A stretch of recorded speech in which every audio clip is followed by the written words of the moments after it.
Hi dears, welcome back to Mugudha Creation. நம்ம இன்றைக்கி பார்க்க போகிறது பூரி ரெசிபி. இந்த பூரி ரெசிபி வந்து ரொம்பவே ஃப்ளஃபியாக கிறிஸ்பியாக இருக்கும். சாப்பிட்றதுக்கு அவ்வளோ ஒரு டேஸ்டியாக இருக்கும். இதில் என்னென்ன இன்க்ரீடியன்ட்ஸ் சேர்க்குறேன்னு அதையும் சேர்த்து பாருங்கள். ப்ளஸ் மாவு பிசைகிறது ரொம்பவே கஷ்டம்னு நினைப்பீங்க, ஆனால் அந்தளவுக்கு கஷ்டம் இல்லைங்க.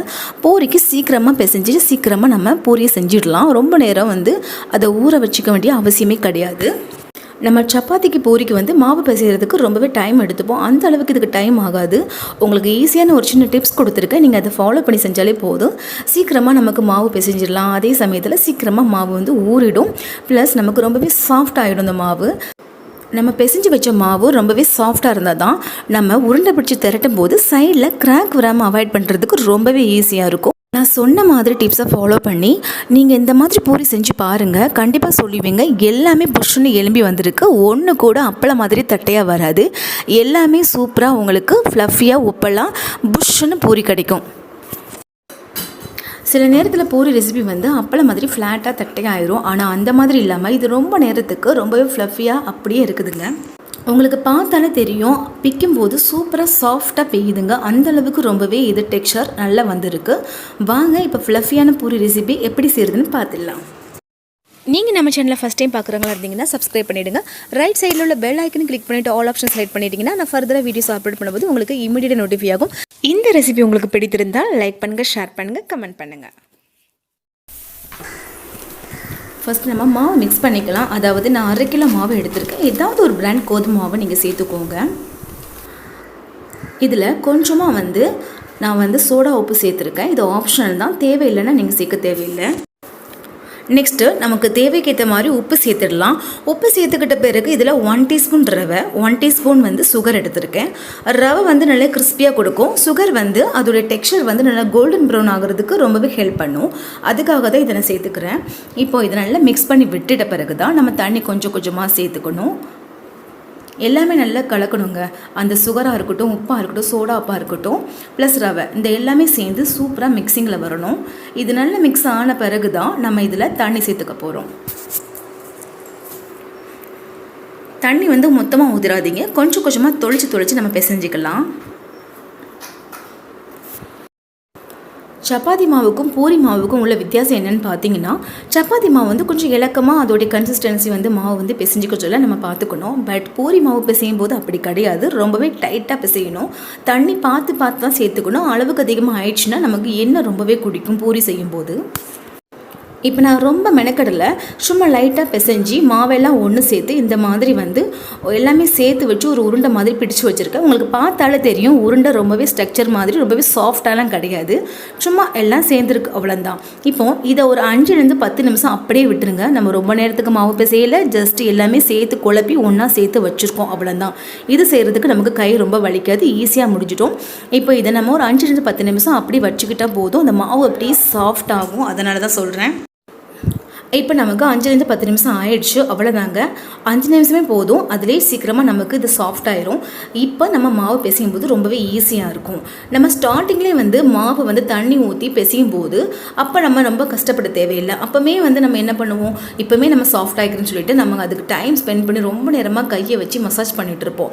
அப்படி பண்ணுறச்சுன்னா நமக்கு கை ரொம்பவே பெயினாக இருக்கும். ஆனால் அந்த மாதிரி செய்யாமல் நான் சொன்ன மெத்தடை ஃபாலோ பண்ணுங்கள். அதாவது எல்லாமே ஃபஸ்ட்டு ஒன்று சேர்த்த பிறகு நம்ம 5-10 நிமிஷம் அப்படி ரெஸ்ட்டில் விட்டுருங்க. அப்படி ரெஸ்ட்டில் விடுறதுனால தான் நமக்கு மாவு ரொம்பவே சாஃப்டாகிடுது. நமக்கு பிசையும் போது ரொம்பவே ஈஸியாக இருக்குது. அதனால தான் நான் இந்த டிப்ஸை சொல்கிறேன். கண்டிப்பாக நீங்கள் ஒரு டைம் செஞ்சு பாருங்களேன். இதை நீங்கள் விட மாட்டீங்க. இதே தான் நீங்கள் சப்பாத்திக்கும் சரி பூரிக்கும் சரியும் ஃபாலோ பண்ணுவீங்க. உங்களுக்கு பிசையும் போது தேவைப்பட்டுச்சுன்னா ஒரு 1 டீஸ்பூன் அளவுக்கு ஆயில் சேர்த்துக்கலாம், அவ்வளோதாங்க. இப்போ ஈஸியாக பிசைஞ்சாச்சு, ரொம்ப நேரம் நமக்கு டைம் எடுக்கலாம். இந்த அளவுக்கு சாஃப்ட் ஆகிடுச்சு. இதுக்கு பிறகு நீங்கள் இதை ஊற வைக்க தேவையில்லை. அப்படியே நம்ம உருண்டை எடுத்து நம்ம மாவை திரட்ட ஆரம்பிச்சிட வேண்டியதுதான். பட் நான் இதில் என்ன சொல்ல போகிறேன்னா, இதில் நீங்கள் ஒன்று பிச்சு உருண்டையை நீங்கள் ஃபார்ம் பண்ண வேண்டிய அவசியம் இல்லை. இப்போது இதில் நான் 3 பங்காக பிரிக்க போகிறேன். அதாவது கத்தியை வச்சு இதில் ஒரு 3 பங்காக பிரிச்சுக்கிட்ட பிறகு அதை நம்ம ரொட்டேட் பண்ணி நம்ம அதில் சின்ன சின்ன உருண்டையாக பிடிக்க போகிறோம். ரொம்பவே ஈஸியான மெத்தட் தான் சொல்கிறேன். இங்கே பாருங்கள், இப்போ இதனால் உருட்டிக்க போகிறேன். நம்ம 3 பங்காக பிரித்ததில் இந்த மாதிரி உருட்டும் போது சீக்கிரமாக வந்து நல்ல நீட்டமாக ஹைட்டாக வந்துடும். அது வந்த பிறகு நம்ம மறுபடியும் கத்தி எடுத்து சின்ன சின்ன பீஸாக கட் பண்ணிக்க போகிறோம். அப்படி கட் பண்ணுறதுனால நமக்கு வேலை ரொம்பவே மிச்சமாகும். இப்போ நீங்கள் அந்த பெரிய உருண்டையிலேருந்து சின்ன சின்ன உருண்டையாக பிச்சு நீங்கள் வடிவமைச்சு பண்ணுறதுக்கு ரொம்ப நேரம் ஆகும். அது கரெக்டான வடிவம் வரணும். அப்படி வந்தால் தான் நமக்கு திரட்டுறதுக்கு ஈஸியாக இருக்கும். இப்போ நான் இந்த மாதிரி ரொட்டேட் பண்ணி இந்த மாதிரி சின்ன சின்ன பீஸாக கட் பண்ணி லைட்டாக அதை அழுத்தம் கொடுத்து போட்டாச்சு. அவ்வளோதான். உங்களுக்கு பார்த்தாலே தெரியும் அதில் எந்த கிராக்கும் கிடையாது.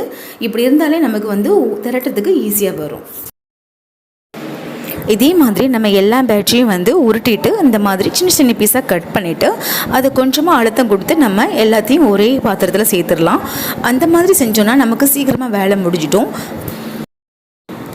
இந்த மாதிரி சின்ன சின்ன ட்ரிக் யூஸ் பண்ணி நம்ம செஞ்சோன்னா நம்ம ரொம்ப நேரம் கிச்சனில் நிற்க வேண்டிய அவசியம் இல்லை. நம்ம இப்போ சின்ன சின்ன பீஸாக பிடிச்சோம்ல, அதை மாவில் கொஞ்சமாக டிப் பண்ணிவிட்டு இந்த மாதிரி நம்ம திரட்டிக்க போகிறோம். பாருங்கள், சாஃப்டாக திரட்டணும், ரொம்ப அழுத்தம் கொடுக்கக்கூடாது, அப்படி மெதுவாக உருட்டணும். இப்போ எனக்கு கரெக்டான ஸ்ட்ரக்சர் வந்துட்டு அவ்வளோதாங்க. இந்த மாதிரி நீங்கள் திரட்டிக்கிட்டால் போதும். இதோடைய திக்னஸ் எப்படி இருக்குன்னு பாருங்கள். இந்த அளவுக்கு திக்னஸ் இருந்தால் போதும், நமக்கு பூரி சூப்பராக வரும்.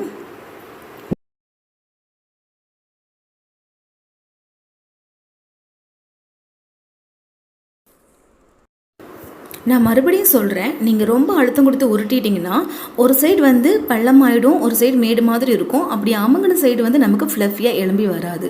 அதனால தான் சொல்கிறேன், ரொம்பவே சாஃப்டாக ஹேண்டில் பண்ணணும். அப்படி மெதுவாக லைட்டாக நம்ம உருட்டி எடுத்துக்கிட்டோன்னா ஃப்ளஃபியாக வரும். இப்போ நம்ம பூரி சுடுறதுக்கு வந்து என்ன பண்ணுறோன்னா, எண்ணெயை நல்ல ஹை ஃப்ளேமில் சூடு பண்ணிக்கணும். அதாவது ரொம்ப சிம்லையும் மீடியம் வச்சோன்னா நமக்கு இந்த மாதிரி எழும்பி வராது. நல்ல ஹை ஃப்ளேமில் நல்ல எண்ணெயை தக்கன்னு கொதிக்க வச்சு சூடு பண்ணி வச்சுக்கணும். அப்படி சூடு ஆன பிறகு தான் நம்ம பூரியை வந்து 1 by 1 போட்டு எடுத்துக்கணும். இப்போ உங்களுக்கு பார்த்தாலே தெரியும். இப்போ நான் ஒன்று போட்டிருக்கேன் பாருங்கள். போட்ட உடனே ஒரு சின்ன ட்ரிக், அது என்ன கரண்டி யூஸ் பண்ணுறீங்களா, எந்த கரண்டி யூஸ் பண்ணி பூரி எடுக்கிறீங்களோ அது மேலே அழுத்தம் கொடுத்து இந்த மாதிரி எண்ணெய்க்குள்ளே புஷ்அப் பண்ணணும். அப்படி அமுக்கும் போது அது உள்ளே வந்து தம் கட்டி வெளியே வரும்போது நமக்கு சூப்பராக வந்து அப்படி புஷ்ஷுன்னு எழும்பி வரும். பூரி வந்து நம்ம மாவு உருட்டி திரட்டுறதுக்கு தாங்க டைம் ஆகும். ஆனால் எண்ணெய் காஞ்சதுமே நம்ம பூரியை டக்குன்னு போட்டு எடுத்துடலாம். ஒவ்வொரு பூரியும் செய்யும்போது இந்த மாதிரி போட்டதுமே அது மேலே கரண்டியை வச்சு லைட்டாக அழுத்த கொடுக்கணும். லைட்டாக ப்ரெஸ் பண்ணால் போதும். அது எழும்பி வரும்போது நம்ம கரண்டியை அப்படி மெதுவாக எடுத்துடணும். அவ்வளோதாங்க. எடுத்த பிறகு இந்த மாதிரி செகண்ட் கணக்குலேயே டக்குன்னு அது வந்து ப்ரௌன் ஆயிரும். உடனே நம்ம பூரியை எடுத்துட வேண்டியதான். ரொம்ப நேரத்துக்கு வைக்காதீங்க, கருகிடும்.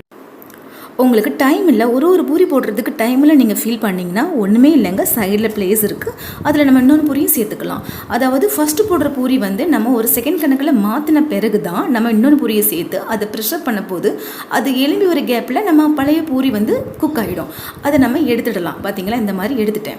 இப்போது இந்த பூரி பாருங்கள், நம்ம திருப்பி போட்டாச்சு. இப்போது சைடில் கேப் இருக்குது, அந்த பிளேஸில் நான் இன்னொன்று பூரியும் சேர்த்துக்கிறேன். அதை கொஞ்சமாக ப்ரெஷர் பண்ணோன்னா அது எழும்பி வருது. அது எழும்பி வரும்போது சைடில் நமக்கு பூரி இருக்கும்போது டிஸ்டர்ப் பண்ணும். அதுக்காக தான் அந்த பூரி கரெக்டாக குக் ஆகிடுது. அந்த டைமிங் கரெக்டாக நான் மேனேஜ் பண்ணுற மாதிரி தான் நான் சேர்த்து போடுறேன். இந்த மாதிரி நீங்களும் ட்ரை பண்ணி பாருங்கள். உங்களுக்கு வேலை ரொம்பவே சீக்கிரமாக முடிஞ்சிடும். உங்களுக்கு டைமில் 2 பூரியாகவே செஞ்சுலாம் நினச்சிங்கன்னா கடாய் கொஞ்சம் பெருசாக யூஸ் பண்ணுங்கள். அப்போ நமக்கு பிளேஸ் கிடைக்கும். தாராளமாக 2 பூரியாக செஞ்சிடலாம். மறுபடியும் சொல்கிறேன், ஒரே டைமில் 2 பூரியும் சேர்த்துடாதீங்க. அதாவது ஒன்று சேர்த்துக்கிட்ட பிறகு அது கொஞ்சம் ஃப்ளஃபியான பிறகு திருப்பி சேர்த்த பிறகு தான் நம்ம இன்னொன்று சேர்த்துக்கணும். அப்படி சேர்த்தா மட்டும் தான் நமக்கு சூப்பராக எல்லாமே ஃப்ளஃபியாக வரும். 2ஐயும் ஒன்றா சேர்த்துக்கிட்டிங்கன்னா வைங்களேன், அது 2மே வந்து ஒன்றோட ஒன்றா இடித்து ஃப்ளஃபி ஆகாது. அதனால தான் சொல்கிறேன், ஒன்று சேர்த்துக்கிட்ட பிறகு அது ஃப்ளஃபி ஆன பிறகு அகைன் இன்னொன்று சேர்த்துக்கணும். அவ்வளோந்தாங்க, பூரி ரெசிபி ரெடி ஆகிடுச்சு. இப்போ உங்களுக்கு பார்த்தாலே தெரிஞ்சிருக்கும் எந்த அளவுக்கு ஃப்ளஃபியாக எழும்பியிருக்கு பாருங்கள். சூப்பராக வந்திருக்குங்க. இந்த பூரிக்கு சைட் டிஷ்ஷாக பார்த்தீங்கன்னா சென்னா மசாலா எடுத்திருக்கேன். ரொம்பவே அட்டகாசமான ஒரு காம்பினேஷன். இந்த பூரி ரெசிபி உங்களுக்கு பிடிச்சிருந்துச்சுன்னா நம்ம சேனல் லைக் பண்ணுங்கள், ஷேர் பண்ணுங்கள். இது சம்மந்தமாக ஏதாவது டவுட் இருந்துச்சுன்னா கமெண்ட் பண்ணுங்கள். கண்டிப்பாக ரிப்ளை பண்ணுறேன். மறக்காமல் நம்ம சேனலை சப்ஸ்கிரைப் பண்ணிவிடுங்க. தேங்க்யூ.